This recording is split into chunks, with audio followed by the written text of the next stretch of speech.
Dumela makulu, the Nyaya meditation is here, right? Mure Zimbabwe munuziza pane nyaya iri kunetsa ya Jonathan Moyo, Professor Jonathan Moyo. Vagara vanhu kuti anotaurisa paTwitter kutotaurisa chaiko kubva pakangotiza muZimbabwe achitiza pakabva Mugabe pepe achitiza President Emerson Mnangagwa netimu rimwe rarakupinda panyanga akabva ngobuda munyika zvechipawa. So kubva ipapo akabva atangonotaurisa, atanga kutaurisa achiataka the current regime yanga yachipinda Second Republic.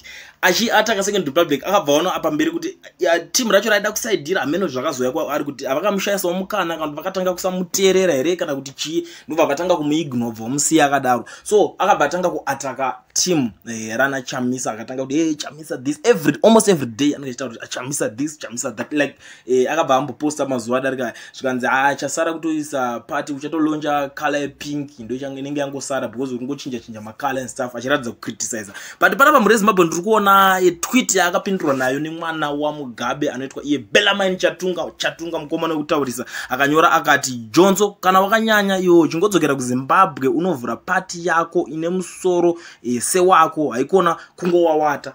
Aya afanava aya avakomanava aya you know zvinhu zvakadai so izvi muZimbabwe zvinhu zvagara zvinongoitika vanhu vanenge vachingobombana every day uyu akabudikira akataura zvakadai so uyu akataura zvakadai so pamwe pacho unototadza kunzwisisa kuti vanhu vanenge vapindwa nei. But muRezimbabwe you know kuti inini sanyaya meditation ndendangoya panapo kuti ndingoonesana nemi zvinhu zvinenge zvichiitika paground so that tozoonesanawo mucomment section kuti nyaya muri kuiona usiye pakunzi aiwa Jonzo gavhure yake political party ine musoro se wake ndo manyorero azvaitwa panapa Chatunga. But not sure zve kuti Bella Gushers is a verified Twitter account itone blue tick kureva kuti inenge ri yake mukomana anenge akatocharge every time achitoda because atoneta one kunzwa nyaya kunzwa kuti uyarongo criticize Chamisa but achaziye kuti because this guy ari kuside kwa Chamisa nekuti vamwe vacho the whole family vari kuside kwa the current regime iripo